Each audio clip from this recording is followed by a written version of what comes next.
Hello, boys and girls, and welcome to the new episode of Football Unplanned. And today we're gonna bring you a few interesting careers and few stories of famous footballing fathers and their sons who didn't quite fulfill the legacy. So let us start with a face from our thumbnail and his four sons, Zinedine Zidane. Zidane, top star, top coach of Real Madrid, world champion and European champion and runner-up of 2006. Ballon d'Or winner. Yeah, he achieved everything. He's even in FIFA 100 of best players ever. I mean, arguably he's like one of top 5 players of all time, actually. Like in my opinion, he was doing magic with the ball. Exactly, and like I said in previous episode, Edgar Davids. These guys were my top players when I was young. Yeah, like when Juventus was actually fun. Exactly. But we are talking about actual sons of famous football players.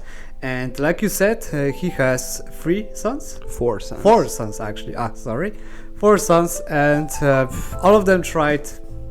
And yeah, some of them bit better, some of them bit worse, and some of them are just getting into the senior football. So let's start with the oldest one, Enzo Zidane. Yeah, and I think he might just retire soon. Yeah, I mean he already retired actually earlier this year, because he was without the club for a year almost, because he played in Fuenlabrada. That's third tier of Spanish football. Yeah. And since there's nothing on Wikipedia about this club, let's just mention that. Not much information. Yeah. Exactly. He did his best to get off to a good start. He even got some appearances for Real Madrid while his father was the coach. Yeah. Yeah. And later he tried his luck in Portugal, in Switzerland, but in the end, he didn't achieve much. Yeah, he didn't manage. But second son played 2 times for Real Madrid. So yeah, Lucas Zidane, and he's a goalkeeper. So yeah, and I think his biggest career was in Granada with 73 appearances. Eibar. It was with over 70 appearances, and yeah, it's something. Maybe his top point of the career was with Rayo Vallecano, where he was a backup goalkeeper and he managed to sneak in few La Liga appearances.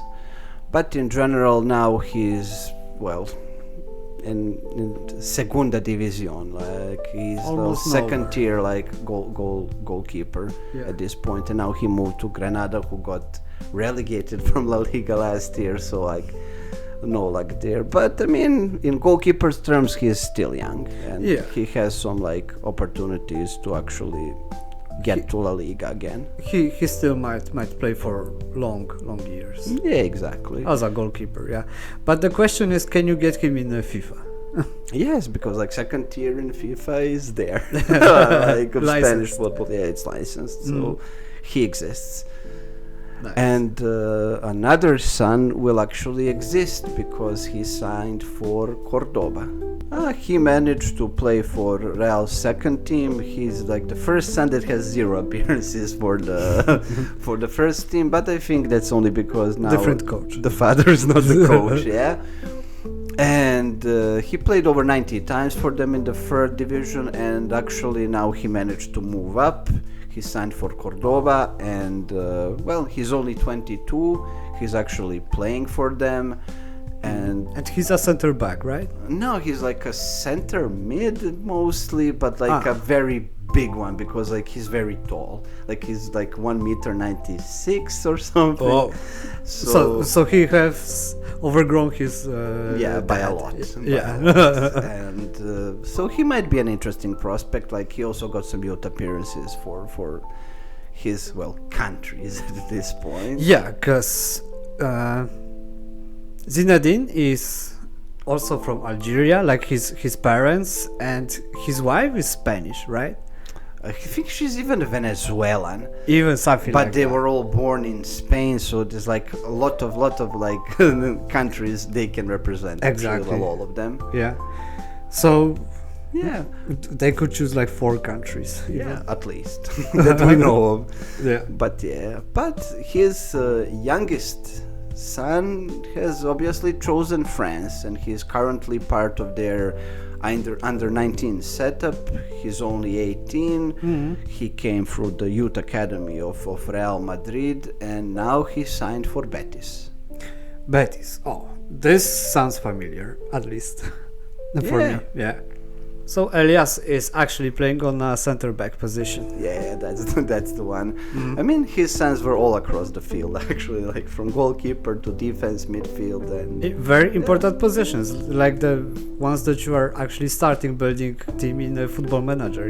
yeah, I mean, but I think like he might be the most promising one still, but for Yes. him it's early to tell because like Yeah. he's only 18 and God knows how he How might much you develop. can tell, yeah, about that much young player, yeah. So after golden career of Zinedine, 4 of his sons didn't manage to even achieve quarter of it, but still, youngest one has still They still have a chance to do something. do something. Yeah. But now let's talk about famous son of a even more famous father who, well, finished his career already because he is now even a coach.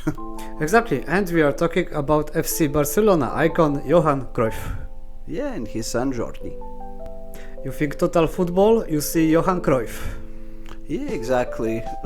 He is absolute legend as a player and as a coach, and even like he's bigger than football because for people in Catalonia, he is a legend, and what he did is like something amazing, because that wasn't just a football move in that case, it was also like a political statement, because Ajax, after he wanted to leave Ajax, they wanted to sell him to Real Madrid, but he was like, no, I don't want to play for Franco's like team and all of that stuff, and he went to Barcelona, who was struggling literally at that point. They were even like at the bottom of the table, and he managed to bring them La Liga title in the 70s, like in the peak of that crisis. Yes, and also in the national, he was 2 times runner-up in World Cups, Yeah, 74 and that's- 78. That's like the golden generation of Netherlands football. Dutch football, yeah.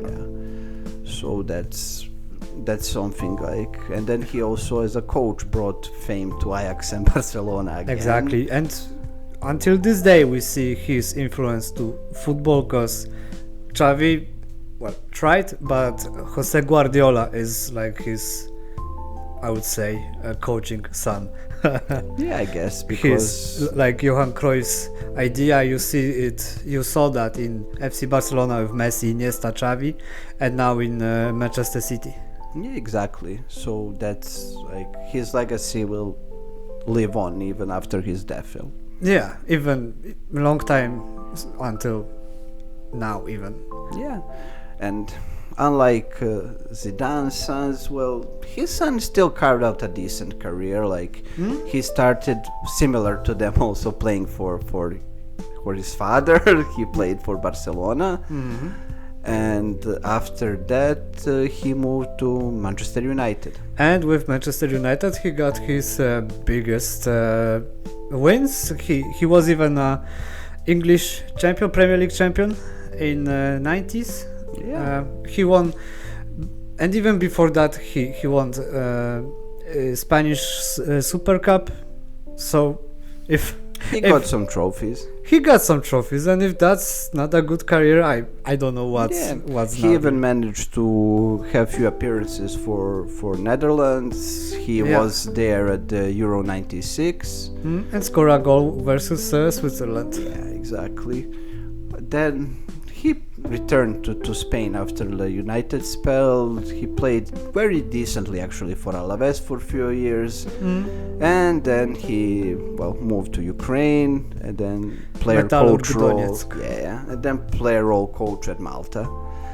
So, yeah, but that was already over. yeah, exactly. So after that, he tried his bit in coaching few clubs.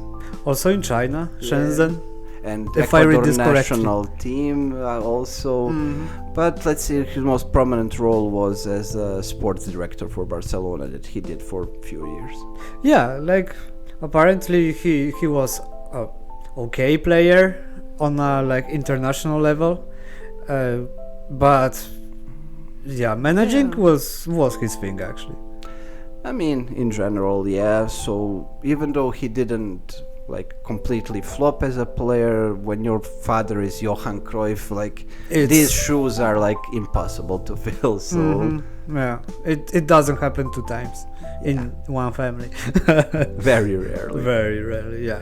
But we're gonna finish up the video with a family where lightning did strike two times, and it's the Maldini family. Exactly, and everything started in the 50s actually with Cesare Maldini, father of Paolo Maldini, Yeah. but we will jump into that. First of all, let's start with Cesare. He played in 50s, like I said, mostly in AC Milan, over 300 appearances, 14 appearances also for national team of Italy. Sometimes he was even a captain of their national team, but his biggest successes were in the club in AC Milan, in which he was 4 times Italian champion. So it's still a big name. Yeah, of course. And arguably his son even achieved more because he's an AC Milan legend and probably like one of the best free defenders of all time. He's a one club man. Yeah. And he played 647 times for AC Milan. So 2 times more than his father Cesare. Yeah, exactly. And he also managed to play over 100 times for Italy, led them to several finals of World Cups and Euros, but Champions unfortunately never managed to win a trophy with Italy. So that's kind of sad. Yeah, but with this career, he at least overpassed his father Yeah, exactly. in both club and national. Yeah, but unfortunately lightning didn't strike for the third time because his sons still aren't up to that level. Yeah, how much luck can you have in your genes, actually? So the older son of Paolo Maldini, Christian, is already retired before his 30s, similar as Zidane's first son. And his career didn't get much better than playing in Serie C and in Malta. So he decided to hang up his boots and become a sports agent. At least still connected to football Yeah, somehow. exactly. And maybe he will find better success in that field. I hope. Why Yeah, not? why not? And second son of Paolo Maldini, Daniel. Then he's having a pretty decent career so far. He plays Nowhere near like his father. He and managed, his grandfather. yeah, exactly. But he managed actually to get some senior appearances for AC Milan before being sold to Monza. Yeah, and in Monza he played 14 times, at least for now, and Yeah, one he's time still he young. scored. So yeah, He's still young, and unlike his brother and unlike his father and grandfather, he's actually offensive-minded player. Like he's attacking midfielder, let's say. yeah. And well, at least he's still playing for Berlusconi family, like his father did. And at least he's playing. Yeah, and in Serie A, so that's still something. It's still something and can still lead to something. Like maybe he won't make a big career just like Jordi Cruyff, but maybe Something similar to similar, him, maybe, yeah. because I mean, he's still young. He's still 22 only, and I mean, he has certain talent, and he already has plenty Serie A appearances. And well, let's see where it will lead him. So just to quickly wrap it up, I have a little comments about these, like all of our today's episode heroes. All of them had big fathers, big grandfathers. even sometimes. And we always need to mention the pressure. Everyone is expecting them to be as that good as their fathers or as their grandfathers even, and this never leads to anything good. Most of the times stops everyone from developing. Yeah.